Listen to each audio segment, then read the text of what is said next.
During Vladimir Putin's strange televised national security meeting last week, he forced his advisors to, one by one, say that they agreed with his military decisions.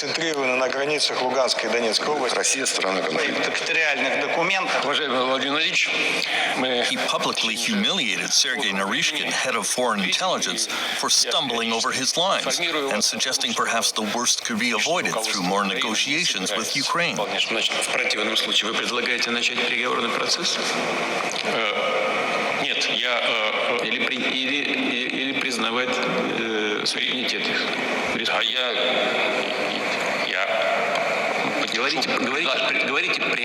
He should be one of the most trusted advisors in a meeting with Putin. Former U.S. Ambassador to Russia, Michael McFaul.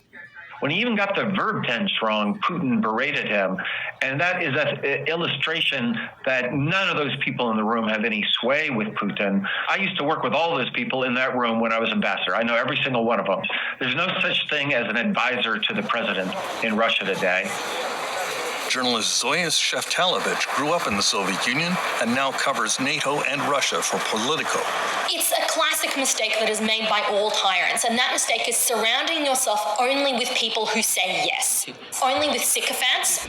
And so what he has is this complete echo chamber, a bunker mentality, where he is not hearing from people who are going to be giving him a reality check.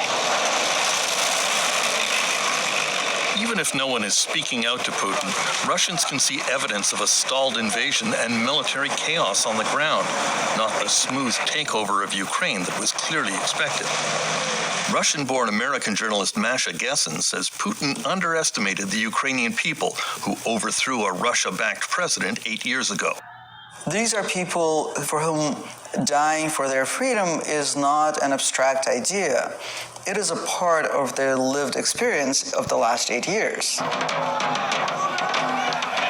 These are people who stood in freezing Independence Square in the center of Kyiv through the dead of winter to win their freedom in 2013, 2014, who did not back down when the government opened fire on them. Putin doesn't understand that kind of civil society. He doesn't understand that kind of social cohesion. He doesn't understand that potential for self-organization and that commitment to resistance. Today, Ukrainians blocked the Russian army from approaching a nuclear plant. It's just clear to me that Ukrainians will never submit to this occupation. They'll never quit. There'll be some kind of fighting, either with guns or passive civic resistance, for the entirety that Putin's soldiers remain inside Ukraine. Konstantin Egert, a Russian journalist living in Lithuania, also thinks Putin has made a fatal miscalculation. He can't just say, "Oh, I'm sorry that I disturbed your lunch. I'm retreating." He has to play both. He has to deliver, especially to the Russians. And by the way, to his constituency, the Russian generals, the Russian security services, and of course the Russian public, some kind of result. Has to prove that he's done something. And this war with Ukraine will not be a victorious one. It will be a quagmire. It will be a disaster. And I think that quite a few military people understand it. UK intelligence services claim they are seeing strong dissension among senior Russian military officers about Putin's invasion of Ukraine.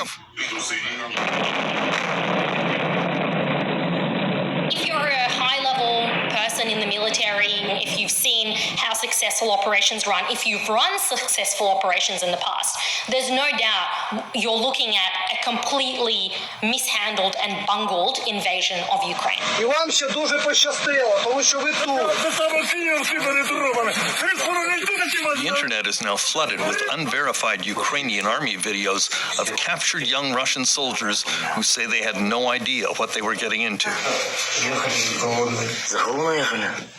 We've chosen to blur their faces so they cannot be identified. They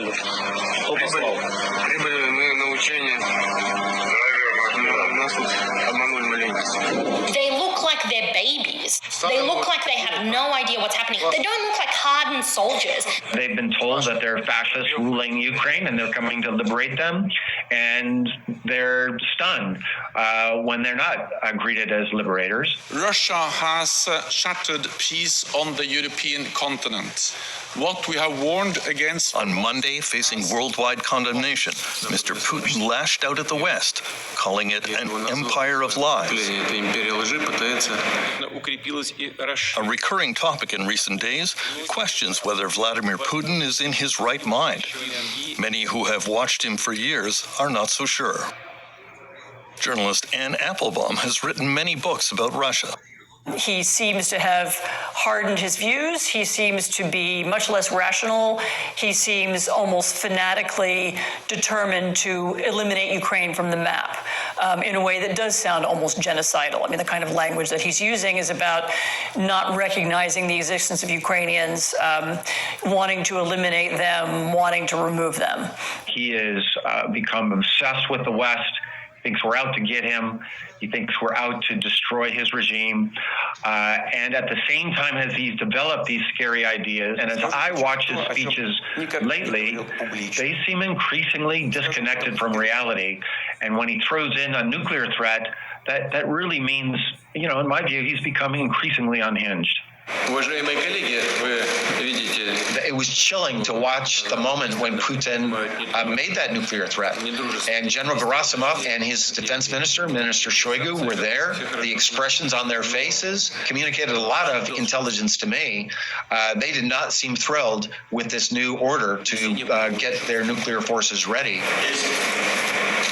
And if you're looking at this war, you're wondering, how does this end? Vladimir Vladimirovich Putin. Western media often tends to portray Putin as this evil genius who is maneuvering and manipulating and planning things out and 20 moves ahead in chess. Putin doesn't operate like that. If you look at the way Russia has been operating on the world stage over the past 24 years of Putin's Russia, he just throws things at the wall and sees what sticks. I don't think it's a great tactician to isolate your country as he did in 2014 when he first invaded Ukraine and wiped out, billions of dollars in wealth and cut off his country. And now today, is it brilliant and savvy to kill women and children in Ukraine and make your country look like a pariah state? I just don't see the grand strategy at play here. I think we've grossly overestimated him. As Russia steps up its attack on civilian populations, Mr. Putin will have to come up with an explanation for why he is killing so many of the people he claimed he was coming to save. Terence McKenna, CBC News, Toronto.